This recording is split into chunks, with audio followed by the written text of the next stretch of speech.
ஒருவருடைய date of பர்த்ல பிறவி எண், விதி எண் 2 இருக்கும். பிறவி எண் வந்து தேதி மட்டும், விதி எண் வந்து தேதி, மாதம், வருஷம் 3யும் கூட்டி வந்தால் விதி எண். உதாரணத்துக்கு 1/1/2020னா 1ங்கிறது வந்து பிறவி எண். தேதி, மாதம், வருஷம் கூட்டி பார்த்தா 6ஆம் நம்பர் வந்து விதி எண். இப்ப நான் சொல்றது பிறவி எண் 1 சூரியன், விதி எண் 4 ராகு. நேர்மை, நீதி, நாணயம், பேச்சாற்றல் எல்லாம் இருக்கும். எல்லா விஷயமும் தெரிஞ்சவரு, கம்பீரமான தோற்றம், கடவுள் பக்தி இருக்கும். பிறருடைய கருத்தை கேட்க பிடிக்காது. தன் இஷ்டப்படி தான் காரியத்தை செய்வாரு.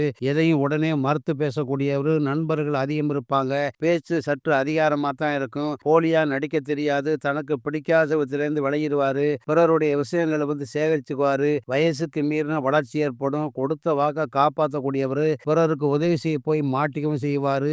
ஆபத்துகள்ல இருந்து ஒரு நொடியில தப்பிச்சுக்குவாரு. பண விஷயத்துல கண்டிப்பா இருப்பாரு. முக்கிய பொறுப்புல தலைமை ஏற்று நடத்தி செல்லக்கூடியவரு. யாரும் புகழ்ந்தா மயங்கிருவாரு. உதவி செய்யக்கூடிய குணம் இருக்கும். யாருக்கு உதவி பண்ணாலும் கடைசியில நன்றி இல்லாம எதிரியாத்தான் மாறுவாங்க. வயசான காலத்துல அவனுக்கு நல்லது பண்ணுனேன், இவனுக்கு நல்லது பண்ணேன், ஒரு பயலுக்கு நன்றி இல்லைன்னு சொல்லி புலம்புவாரு. காதல் போன்றவற்றில் ஈடுபட வாய்ப்பு உண்டு. உடல் உஷ்ணம், ரத்த ஓட்ட கோளாறு, உடல் பருமன், கண், வயிறு, நரம்பு சம்பந்தப்பட்ட கோளாறு ஏற்பட வாய்ப்பு உண்டு. இது வந்து பொதுவான குணம். பேருக்கு தகுந்த மாரி குண அமைப்பு மாறும். உங்க பேர சொன்னா ஃப்ரீயா ஒரு 3 விஷயங்கள சொல்றேன். இத பயன்படுத்திக்கங்க.